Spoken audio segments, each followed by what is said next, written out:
Chris, you bought Zoostar, the Golden Rose, went down to Melbourne for the Coolmore on Saturday. How's he travelled down? Come down very well.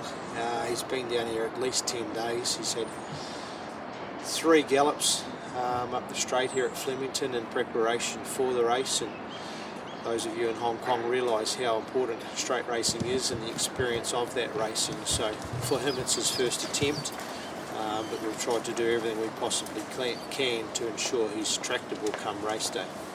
You have to be pretty happy with his form coming into the race. He's been a bit of a sensation. Yeah, he's a very, very promising type, and winner of the $1 Million Golden Rose, multiple group winner as a 2-year-old as well, and then last start coming off the back of a really good Group 2 win. So he's ticked all the boxes, just got to tick one more box on Saturday up the straight here at the famous Flemington 1200 metre start. This will be the last run this prep for him?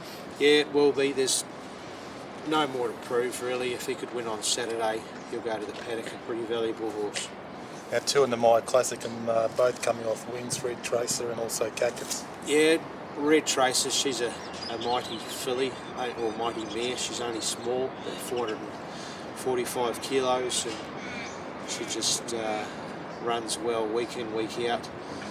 And coming off the back of a really good Group 2 win last start. And Catkins, she won with a big weight last Saturday over the mile at Moonee Valley, and she's pulled up really well since that, so hopefully she can step up to Group 1 level as well.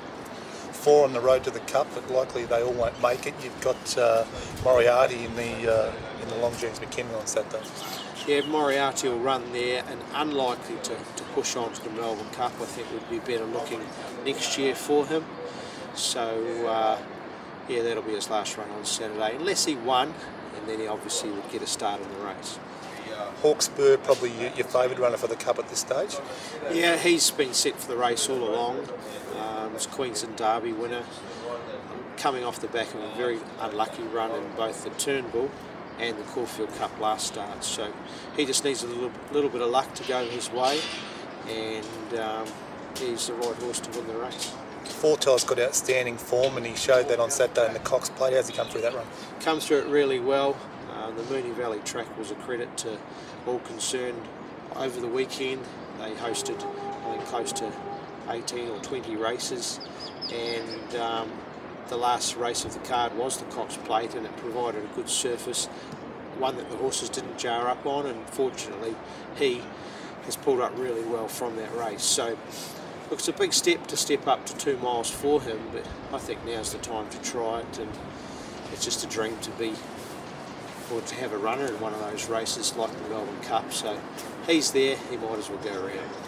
This time last year we saw Kalini hit the scene in a big way with a win and springboard into the Melbourne Cup. Is he going as well this time this year? No, he's not going as well, but no real reason for it. He did have a setback at the start of the preparation when he had a bout of colic, but since then we've sort of been on the back foot. His run of the Caulfield Cup was okay. He wasn't beaten far. We know he'll get 2 miles, so we've come this far, we won't be turning back. We'll try and make sure he gets a start in the Cup. I think the jockey said after the Caulfield Cup that he was racing like he wanted 2 miles. Is that your train of thought? Yeah, that's exactly right. And what I've found with horses, once they have raced over the 2 miles, it does take a bit out of them, and they tend to become a little bit more one pace, but when they get back to the 2 mile distance, they normally excel. It's obviously a huge time for trainers this time of year here. What would it mean to you to get the Holy Grail, the Melbourne Cup? Oh, you try not to think about it really. We put so much work into just our everyday runners, let alone the big races, so I try not to get too far ahead of myself, and it'd be a good problem to think about after the race, that's for sure.